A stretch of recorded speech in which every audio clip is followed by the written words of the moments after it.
Assalamualaikum warahmatullahi wabarakatuh. Selamat pagi, siang, sore, atau malam kepada seluruh rekan-rekan mahasiswa yang sedang menyaksikan video pembelajaran ini, khususnya mahasiswa saya yang ada di jurusan Akuntansi Politeknik Negeri Medan. Kali ini kita masuk ke topik pembahasan tentang manajemen pembiayaan, yaitu chapter tentang kualitas dan pengawasan pembiayaan. Bagaimana sih proses pengawasan ataupun pemantauan yang dilakukan oleh bank syariah? Sebelumnya, kenapa sih pengawasan itu perlu dilakukan oleh bank syariah? Agar memastikan bahwa tiap pembiayaan yang sudah direalisasikan itu memang berjalan sesuai dengan kesepakatan ya, dan menghindari adanya resiko-resiko yang kemungkinan terjadi yang dapat merugikan oleh bank syariahnya. Baik, sebelumnya kita harus mengetahui bagaimana sih kualitas pembiayaan yang ada di bank syariah. Karena tidak semua pembiayaan yang direalisasinya itu pastinya akan berjalan dengan lancar. Pasti ada beberapa pembiayaan yang tersendat pembayaran angsurannya, atau ada beberapa nasabah kita yang mungkin terkendala di usahanya sehingga menyebabkan pembiayaannya ini bermasalah. Jadi kualitas pembiayaan ini didasarkan atas resiko, kemungkinan terhadap kondisi dan kepatuhan debitur dalam memenuhi kewajibannya. Kualitas pembiayaan itu kalau di bank syariah juga biasanya dikenal dengan sandi ya. Ada sandi-sandi yang dapat menspesifikasikan ini adalah golongan debitur yang bagaimana. Ada sandi 1 sampai dengan 5, di mana sandi 1 itu berarti lancar, sandi 2 itu dalam perhatian khusus, sandi 3 itu kurang lancar, sandi 4 itu diragukan, dan terakhir sandi 5 ini berarti pembiayaannya sudah tergolong macet. Kita masuk ke kualitas pembiayaan lancar ya. Ini kriterianya pembayaran angsurannya pasti tepat waktu ya, masih memiliki mutasi rekening yang aktif. Mutasi rekening yang aktif ini maksudnya adalah pada saat pembayaran angsuran itu kan pastinya didebet dari rekening si nasabahnya. Karena di awal pada saat akad sudah menandatangani bahwa bank memiliki surat kuasa untuk mendebet tabungannya untuk pembayaran angsurannya setiap bulan. Nah, itu kan berarti tergantung apabila saldonya nasabah itu memang sudah ada di rekening. Kalau tidak ada saldo di rekeningnya, maka bank tidak dapat melakukan pendebetan tabungan. Sehingga apabila mutasinya itu kita bisa lihat aktif, berarti si nasabah ini selalu tepat waktu dalam pembayaran angsurannya. Lalu agunan yang diberikannya itu cukup atau bahkan ada yang melebihi nilai pembiayaannya. Nah, ini berarti tergolong aman pembiayaannya. Nah, ada beberapa indikator. Ini misalnya untuk industri ya, industrinya cukup, permintaannya cukup, profitabilitas cukup, dan persaingannya itu minimal. Kalau di perusahaan itu biasanya di atas rata-rata sektor ya, daya saingnya kuat, dan produk dan pasar yang baik. Untuk indikator keuangannya ya pasti kalau dia sandi lancar itu menguntungkan ya, liquid, cash flow-nya memadai, rasio utangnya rendah, sumber pembayaran kembalinya itu ada tersedia, dan sedikit ketergantungan terhadap nilai tukar ya, nilai tukar uang, dan juga stabilitas harga. Nah, kalau dari sisi manajemennya, pastinya manajemennya itu semuanya memiliki kemampuan, memiliki integritas, memiliki visi strategi yang jelas. Ini biasanya indikator untuk kualitas pembiayaan lancar. Nah, kualitas pembiayaan dalam perhatian khusus, kriterianya itu yang pertama, terdapat tunggakan angsuran yang belum melampaui 90 hari. Berarti untuk tergolong sandi dalam perhatian khusus ini, pembiayaannya itu sudah menunggak di atas 1 bulan sampai maksimal 3 bulan ya. Nah, yang kedua kadang terjadi cerukan. Cerukan itu artinya fluktuatif kurva pembayarannya, terkadang bayar tepat waktu, terkadang terlambat. Nah, itu yang namanya cerukan. Lalu mutasi rekeningnya relatif aktif ya, karena cuma sekali-sekali saja dia tidak tepat waktu pembayarannya. Dan yang keempat bisa saja dia didukung oleh pembiayaan baru ya. Nah, ini juga ada beberapa indikatornya. Kalau dari industrinya ini sudah mulai dipertanyakan, pendapatannya mulai menurun karena kompetisi pasti meningkat ya. Kalau dari indikator perusahaannya ini di dalam rata-rata sektor dan beberapa kelemahan dalam persaingan. Sudah mulai ada lemahnya di dalam persaingan pasarnya. Kalau indikator keuangannya, keuntungannya rendah ya, likuiditasnya dapat diterima ya, walaupun keuntungannya rendah tapi masih ada dana-dana likuidnya. Aliran kas lebih rendah daripada pembayaran pokok dan bunga pinjaman dan dapat menopang perubahan kecil dari foreign exchange. Kalau dari sisi manajemennya masih mampu memenuhi syarat ya, masih ada integritasnya. Tapi perlu ada sedikit perbaikan dalam kontrol perusahaannya.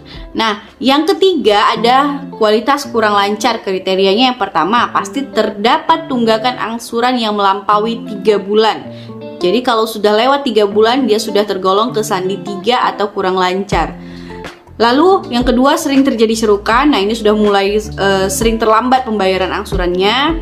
Mutasi rekeningnya juga relatif rendah ya, karena bank tidak dapat melakukan pendebetan pembayaran angsurannya kalau si nasabah tidak memiliki saldo, dan terdapat indikasi keuangan yang dihadapi debitur. Nah, ini sudah mulai warning apakah debiturnya ini memang sudah mulai kewalahan dalam pembayaran angsuran. Indikatornya yang pertama, kalau dari sisi industrinya ini mulai bergejolak, pendapatannya menurun, permintaan menurun ya, dan banyak resiko-resiko yang terkait dengan harga. Kalau dari sisi perusahaannya ini sudah mulai di bawah rata-rata sektor dan tingkat kompetensinya sangat tinggi, tetapi teknologinya lemah. Nah, ini menjadi permasalahan saat ini ya, karena pada masa kini teknologi itu yang paling penting. Jadi ketika kita kalah bersaing di teknologi, maka perusahaan itu akan semakin menurun tingkat pendapatannya. Nah, kalau dari indikator keuangannya ini pendapatan udah mulai mendekati nol ya, likuiditasnya rendah, udah mulai banyak hutang ya. Nah, ini sudah mulai terkendala keuangannya. Nah, kalau dari manajemennya juga kepastiannya sudah mulai rendah ya, kurang pengalaman, integritasnya sudah dilakukan ya, karena sudah mulai khawatir nih ya, manajemen itu pasti sudah mulai khawatir kalau kondisi perusahaannya begini, jadi sudah mulai tidak fokus lagi dalam bekerja gitu. Nah, ada yang keempat juga, ini kualitas diragukan ya, kriterianya terdapat tunggakan angsuran yang telah melampaui 180 hari. Ini berarti sudah lebih dari 6 bulan ya, udah lebih dari setengah tahun. Nah, ini cerukannya sudah bersifat permanen ya, artinya dia sudah mendekati tidak mampu lagi membayar angsuran. Nah, legalitasnya juga ternyata lemah ya untuk akad perjanjiannya maupun pengikatan jaminannya. Indikatornya, industrinya itu sudah tidak baik, pendapatannya itu udah mulai nol, artinya sudah rugi nih perusahaan. Nah, kalau dari perusahaannya sudah jauh di bawah rata-rata, tingkat kompetensi yang tinggi, dan mungkin ini juga perusahaannya sudah tidak bisa melakukan inovasi lagi ya, karena sudah tidak ada modal lagi. Dan dari sisi keuangannya sudah merugi ya, tidak ada dana liquid, udah mulai jual aset untuk mempertahankan usaha ya. Nah, kalau dari sisi manajemennya ini, manajemennya juga parah, tidak kompeten, tidak bisa bekerja sama ya, ini sudah menuju kehancuran nih usahanya. Nah, kalau kualitas macet, kriterianya itu tunggakannya sudah melebihi dari 270 hari, artinya sudah lebih dari 9 bulan. Dari segi hukum maupun kondisi pasar, jaminan juga tidak dapat dicairkan pada nilai wajar ya. Indikatornya ini adalah industrinya ini udah hampir mati, ini udah hampir bangkrut perusahaannya. Tidak dapat lagi berkompetisi, ketinggalan sudahan produknya ya. Di sisi keuangannya, kerugiannya itu sudah sangat besar, bahkan untuk menutupi hutangnya juga sudah tidak mampu. Walaupun aset sudah dijual juga masih tidak mampu ya. Kalau manajemennya sudah pasti sangat parah, sudah mulai banyak PHK ya. Ada juga terjadi fraud ya, atau kepemimpinannya ini mungkin juga jelek.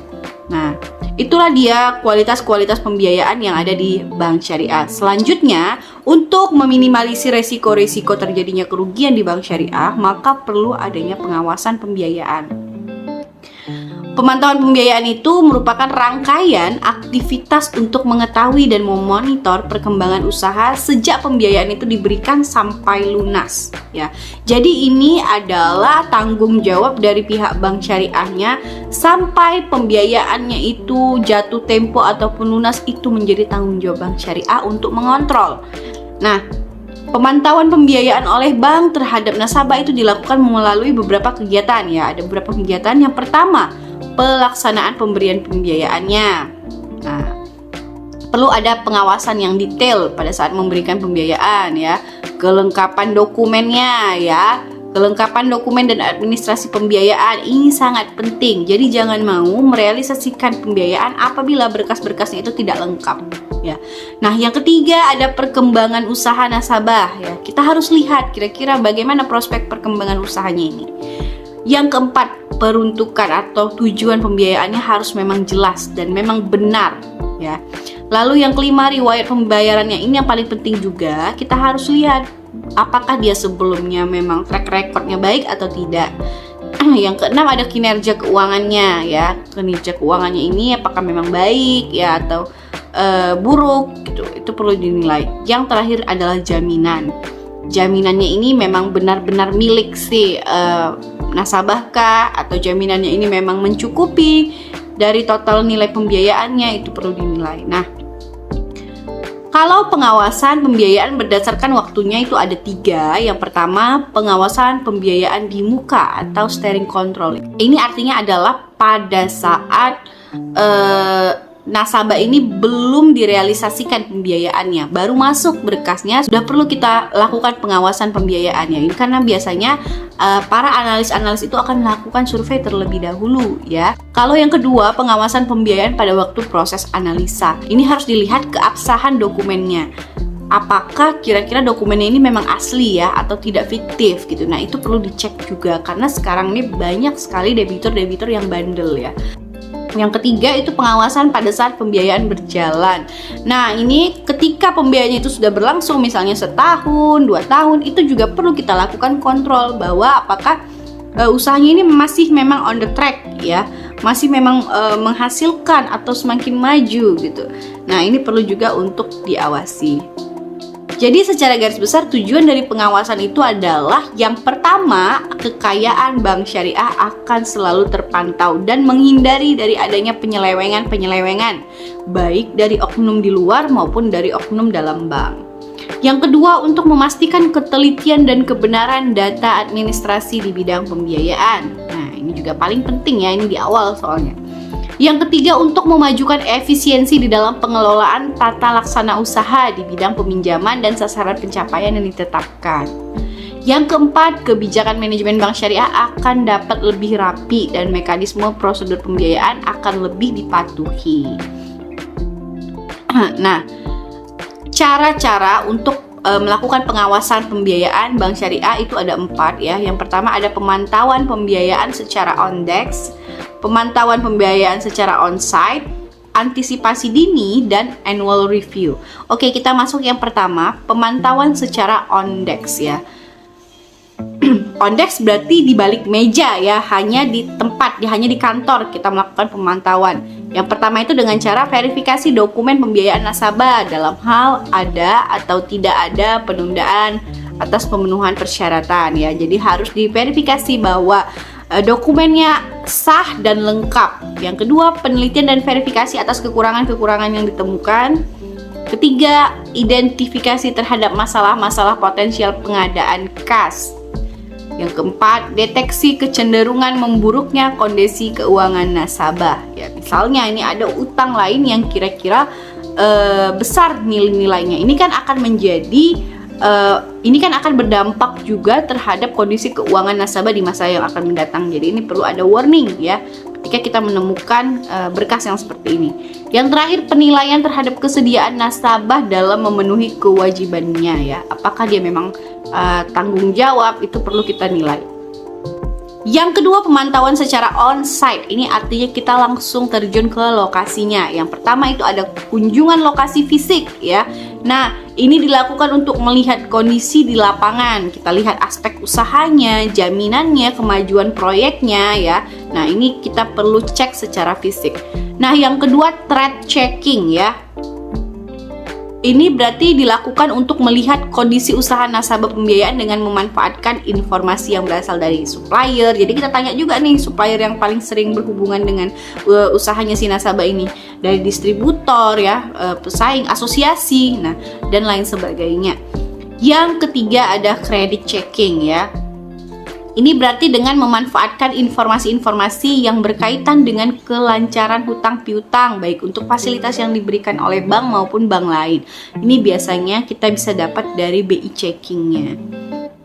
Yang lalu yang ketiga ada antisipasi dini ya. Ini antisipasi atas karena sudah mulai ada gejala-gejala memburuknya keadaan nasabah ya. Biasanya ini dapat dideteksi jika yang pertama aktivitas rekening nasabahnya itu menurun dan terus menjadi pasif gitu ya. Ini kan sudah mulai ada, kenapa ya, masa rekening nasabahnya itu tidak ada aktivitas uang masuk atau uang keluar. Nah, ini kan sudah mulai kita warning ya. Yang kedua, sudah mulai terdapat tunggakan kewajiban pembayaran angsurannya. Yang ketiga, tunggakannya itu sudah mulai terjadi berulang-ulang kali. Yang keempat, terdapat informasi negatif tentang nasabah pembiayaan. Nah, misalnya ada informasi dari tetangganya gitu kan, bahwa si nasabah ini sudah menjadi buronan atau sudah lari, tidak pernah kelihatan lagi. Nah, ini kan sudah mulai warning ya untuk pihak bank syariahnya. Dan yang terakhir ada yang namanya annual review, artinya melakukan pemantauan secara rutin setiap tahunnya ya, untuk menentukan kelanjutan pembiayaan ini. Apakah pembiayaan tersebut ternyata dapat diperpanjang. Kalau usahanya memang maju, maka bank syariah itu akan menambah jumlah pembiayaannya atau harus dilunasi. Nah, ini perlu rutin dilakukan. Nah, itu dia mengenai kualitas dan pengawasan pembiayaan di bank syariah. Saya akhiri chapter kali ini. Assalamualaikum warahmatullahi wabarakatuh.